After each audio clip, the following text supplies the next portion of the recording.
Bismillahirrahmanirrahim. Assalamualaikum warahmatullahi wabarakatuh. Alhamdulillahirabbil alamin. Wassalatu wassalamu ala asrofil anbiya'i wal mursalin Sayyidina wa maulana Muhammadin wa ala alihi washabihi ajmain, amma ba'du. Kepada yang terhormat Bapak Miftahul Ulum selaku dosen mata kuliah pengembangan pemikiran pendidikan Islam, dan tak lupa teman-temanku yang berbahagia.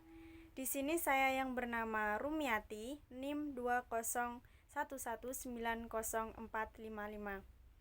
Di sini saya akan menjelaskan tema tentang model pengembangan milieu masyarakat dalam pendidikan agama Islam di era pandemi COVID-19.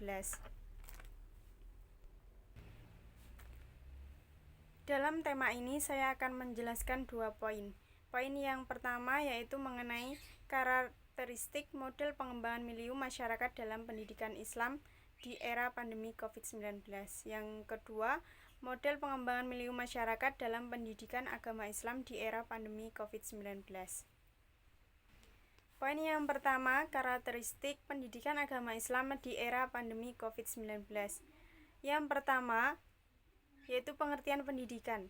Pendidikan diartikan sebagai latihan mental, moral, dan fisik atau jasmaniah yang menghasilkan manusia berbudaya tinggi untuk melaksanakan tugas, kewajiban, tanggung jawab dalam masyarakat selaku hamba Allah.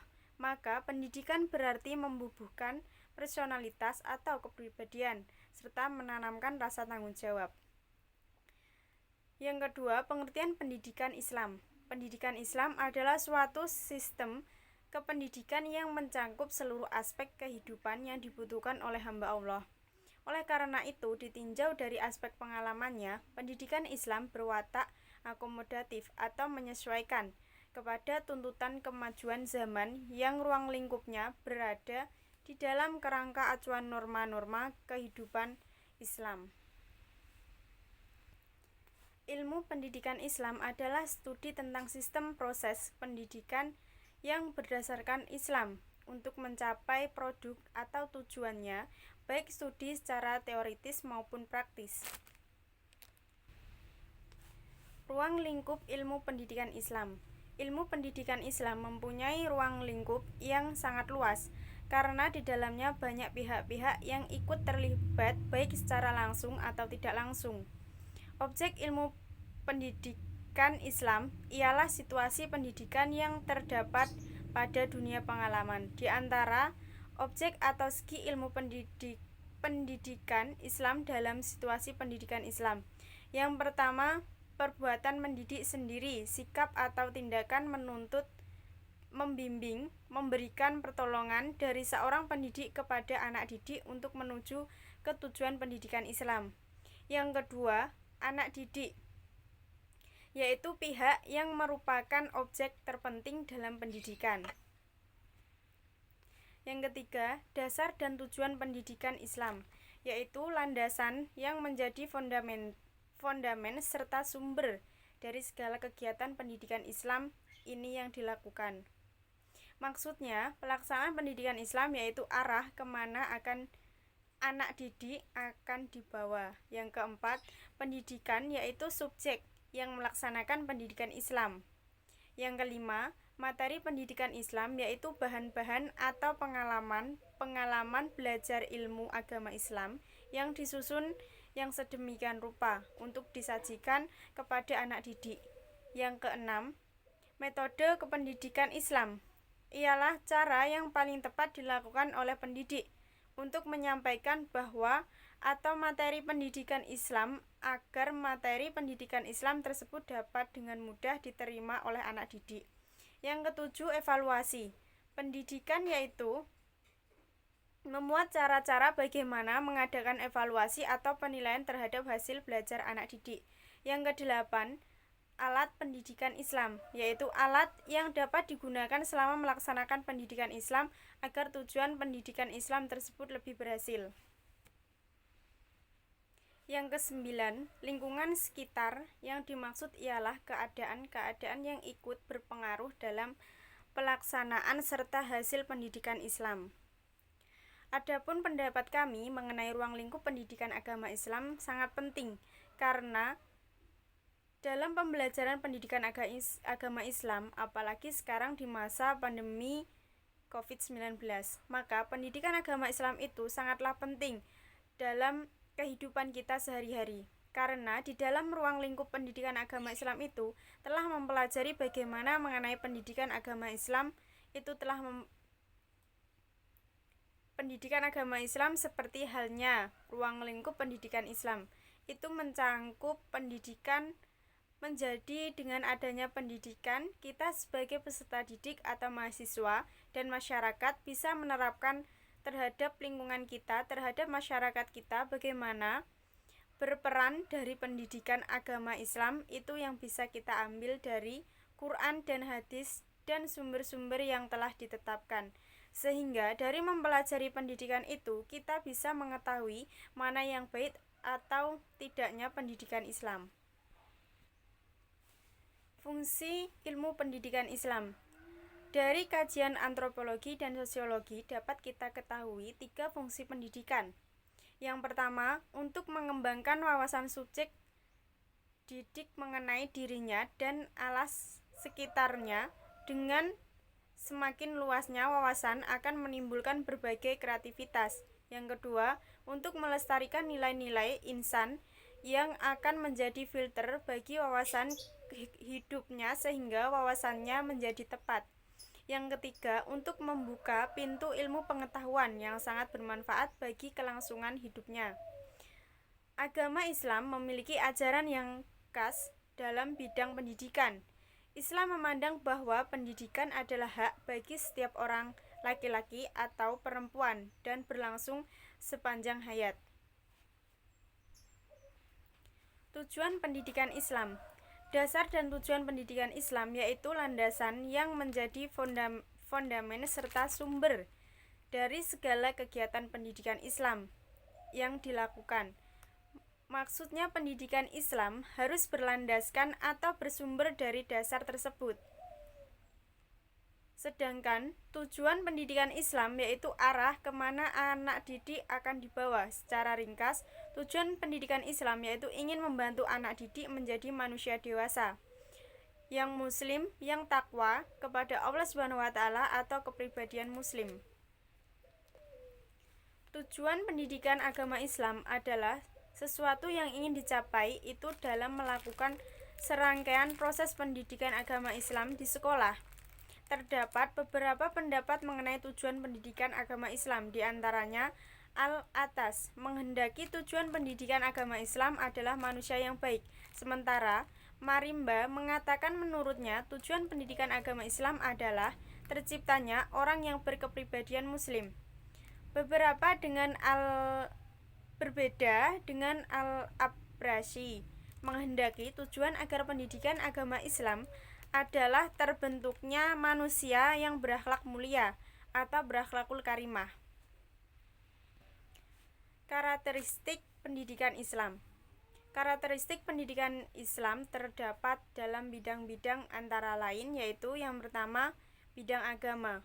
Karakteristik ajaran Islam dalam bidang agama di samping mengakui adanya pluralisme atau menghargai perbedaan sebagai suatu pernyataan, juga mengakui adanya universalisme, yakni mengajarkan kepercayaan pada Tuhan dan hari akhir, menyuruh berbuat baik, mengajak pada keselamatan.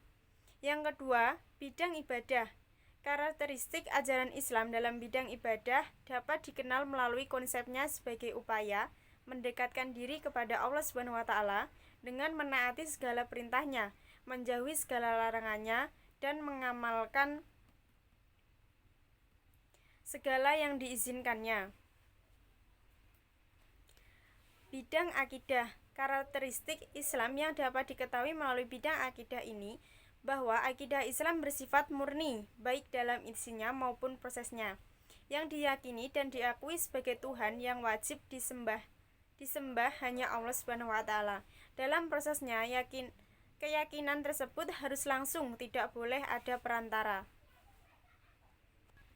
Yang keempat, bidang ilmu dan kebudayaan. Bidang ilmu dan kebudayaan bersikap terbuka, akomodatif, tetapi juga selektif. Akomodatif dalam menerima berbagai masukan dari luar.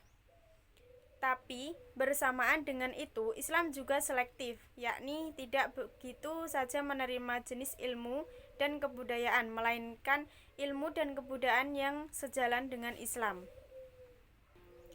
Yang kelima, bidang pendidikan Islam memandang bahwa pendidikan adalah hak setiap orang laki-laki atau perempuan dan berlangsung sepanjang hayat. Yang keenam, bidang Islam sebagai disiplin ilmu. Pendidikan agama Islam sebagai sebuah program pembelajaran yang diarahkan untuk menjaga akidah dan ketakwaan peserta didik, menjadi landasan untuk rajin mempelajari ilmu lain yang diajarkan di madrasah. Paradigma pendidikan Islam. Secara filosofis, hakikat pendidikan adalah penyerapan informasi pengetahuan yang sebanyak-banyaknya dan pengkajian yang mendalam serta uji coba dan penerapannya dalam kehidupan manusia sehari-hari. Oleh karena itu, paradigma pendidikan perlu dikembangkan dengan mempertimbangkan hal-hal sebagai berikut. Yang pertama, pengembangan jaringan informasi dan komunikasi yang berkaitan dengan pengembangan ilmu pengetahuan. Yang kedua, ilmu pengetahuan yang diberikan dan diterima oleh seluruh para pendidik untuk diajarkan kepada seluruh anak didik. Yang ketiga, pengembangan penelitian di bidang ilmu murni dan ilmu terapan yang akan mempercepat kecerdasan dan keterampilan anak didik kaitannya dengan kecakapan dan keahliannya yang dapat bermanfaat bagi kelanjutan hidupnya pada masa depan. Yang kelima, pencerdasan yang seimbang antara inteligensi anak dini dan kecerdasan emosional dan spiritualnya agar kecakapan dan keterampilan tidak disalahgunakan sehingga membawa dampak negatif dan membahayakan bagi kehidupan dirinya dan orang lain. Selanjutnya, faktor-faktor yang mempengaruhi pendidikan Islam di masa COVID-19. Hasil belajar yang dicapai pendidikan agama Islam, siswa dipengaruhi oleh dua faktor utama yakni faktor dalam diri siswa itu sendiri dan faktor yang datang dari luar diri siswa. Dan sangat besar sekali pengaruhnya faktor lingkungan. Faktor yang ada pada diri siswa adalah kemampuan yang ada pada dirinya sendiri dan sangat besar sekali pengaruhnya terhadap hasil belajar yang dicapai. Seperti apa yang telah dikemukakan oleh Karl bahwa hasil belajar siswa di sekolah 70% dipengaruhi oleh kemampuan siswa dan 30% dipengaruhi oleh lingkungan. Yang pertama, orang tua. Orang tua sangat mempunyai peran penting atau tanggung jawab terhadap anak-anak dalam pendidikan, yaitu memberikan pengarahan, pengajaran, dan pendidikan. Pendidik mempunyai peranan penting terhadap peserta didik dalam hal meningkatkan mutu pendidikan pada saat sekarang ini. Para pendidik merupakan manusia pilihan yang bukan hanya memiliki ilmu pengetahuan, melainkan juga memiliki tanggung jawab yang berat dalam melaksanakan tugas dan fungsinya sebagai pendidik. Yang ketiga, pemerintah. Pemerintah bertanggung jawab terhadap pengembangan di Indonesia. Perhatian pemerintah sebagai wujud tanggung jawab yang kuat bagi peningkatan kesejahteraan guru dan dosen, sehingga cara ekonomi kedudukannya diperkuat oleh undang-undang tentang guru dan dosen, sebagaimana pasal 16 yang dinyatakan sebagai berikut. Yang pertama, pemerintah memberikan tunjangan profesi sebagaimana dimaksud dalam pasal 15 ayat 1 kepada guru yang telah memiliki sertifikat. Yang kedua, tunjangan profesi sebagaimana dimaksud pada ayat 1 diberikan setara dengan 1 kali gaji pokok guru. Yang ketiga, tunjangan profesi sebagaimana dimaksud pada ayat 1 dialokasikan dalam anggaran pendapatan dan belanja negara atau APBN atau anggaran pendapat dan belanja daerah atau APBD. Yang keempat, ketentuan lebih lanjut mengenai tunjangan profesi guru sebagaimana yang dimaksud pada ayat 1, 2, dan 3 yang diatur oleh peraturan pemerintah. Selanjutnya, lingkungan keluarga. Lingkungan pertama dalam pendidikan Islam adalah lingkungan keluarga, yang dimana dalam lingkungan keluarga adalah orang tua. Orang tua menentukan pola pembinaan pertama bagi anak. Ajaran Islam mengajarkan agar setiap manusia dapat memelihara keluarganya dari bahaya siksaan api neraka, juga termasuk menjaga anak dan harta agar tidak menjadi fitnah, yaitu dengan mendidik anak sebagai baiknya. Selanjutnya, lingkungan sekolah. Lingkungan sekolah terdiri atas tempat belajar dan mengajar, para pendidik dan anak didik, karyawan sekolah, alat-alat dan fasilitas sekolah seperti perpustakaan dan aktivitas lainnya yang melibatkan lembaga pendidikan seperti kegiatan ekstrakurikuler seperti perkemahan, olahraga, kegiatan kesenian, dan sebagainya. Dalam lingkungan sekolah, perbedaan individual anak didik perlu mendapatkan perhatian dari guru agar proses belajar mengajar berjalan secara kondusif. Berkaitan dengan perbedaan-perbedaan tersebut, Saiful Bahri Damarah menjelaskan sebagai berikut. Yang pertama, mengenai perbedaan biologis. Perbedaan biologis anak didik berhubungan dengan fisik, kesehatan anak didik dan mentalisnya. Yang kedua, perbedaan intelektual. Inteligensi merupakan salah satu aspek yang selalu aktual untuk dibicarakan dalam dunia pendidikan.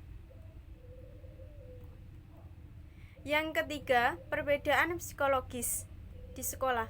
Perbedaan aspek psikologis ini tak dapat dihindari disebabkan pembawaan dan lingkungan anak didik yang berlainan antara anak didik yang satu dengan anak didik yang lainnya.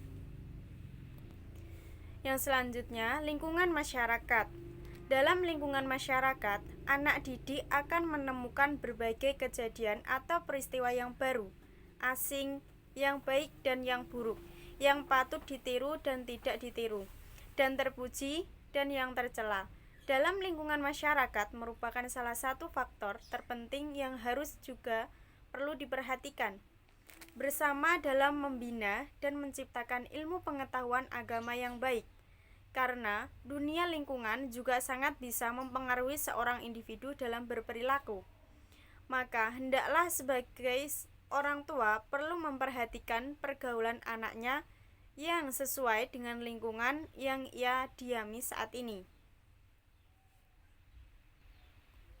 Sehingga dari beberapa pengertian di atas dapat disimpulkan bahwa pengertian pembelajaran pendidikan agama Islam adalah suatu usaha sadar dan terencana yang dilakukan oleh guru agar peserta didik meyakini, memahami, dan mengamalkan ajaran Islam dalam kehidupan sehari-hari maupun sosial masyarakat melalui kegiatan bimbingan, pengajaran, atau pelatihan. Tujuannya agar peserta didik senantiasa dapat mengetahui tentang ajaran-ajaran Islam secara mendasar dan dapat membentuk peserta didik menjadi pribadi muslim yang bertakwa kepada Allah SWT. Poin yang kedua, model pengembangan milieu masyarakat dalam pendidikan agama Islam di era pandemi COVID-19. Model pembelajaran yang diterapkan dalam pengembangan milieu masyarakat dalam pendidikan agama Islam selama masa di era pandemi COVID-19 dengan menerapkan nilai Merdeka Belajar, yakni menggunakan model pembelajaran tatap muka dan online yang disebut dengan model blended learning. Model pembelajaran adalah kerangka konseptual yang melukiskan prosedur sistematis dalam mengorganisasikan pengalaman belajar untuk mencapai tujuan belajar dan berfungsi sebagai pedoman bagi para perancang, pembelajar, dan para pengajar dalam merencanakan aktivitas pembelajaran. Model-model pembelajaran yaitu sebagai berikut. Yang pertama, model pembelajaran berbasis masalah atau problem based learning.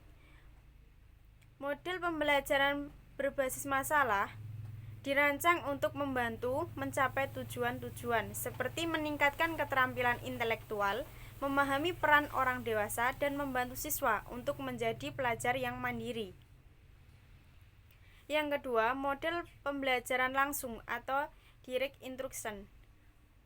Menjelaskan bahwa model pembelajaran langsung merupakan salah satu model pembelajaran yang dirancang untuk mengembangkan belajar peserta didik. Yang kedua, model pembelajaran inquiry, yang mana model pembelajaran inquiry adalah rangkaian kegiatan pembelajaran yang menekankan proses berpikir kritis dan analisis. Yang keempat, model pembelajaran discovery atau learning, yang mendefinisikan pembelajaran penemuan atau discovery learning merupakan pembelajaran yang melibatkan peserta didik dalam memecahkan suatu masalah.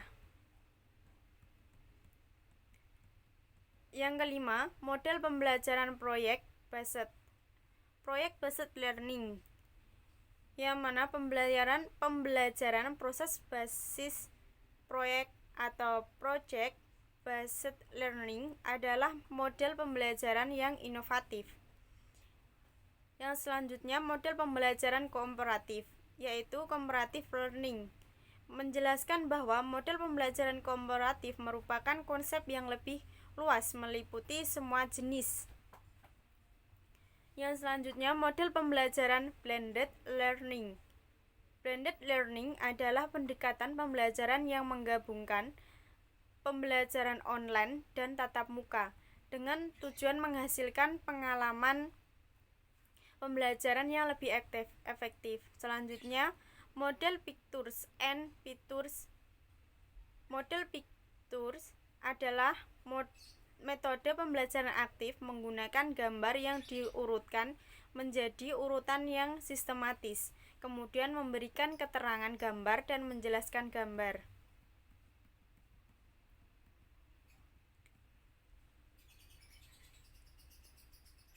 Model pembelajaran blended learning, di mana dalam hal ini pembelajaran menggunakan sistem pembelajaran online dan tatap muka sebagai penyelesaian masalah pembelajaran di masa pandemi COVID-19 ini.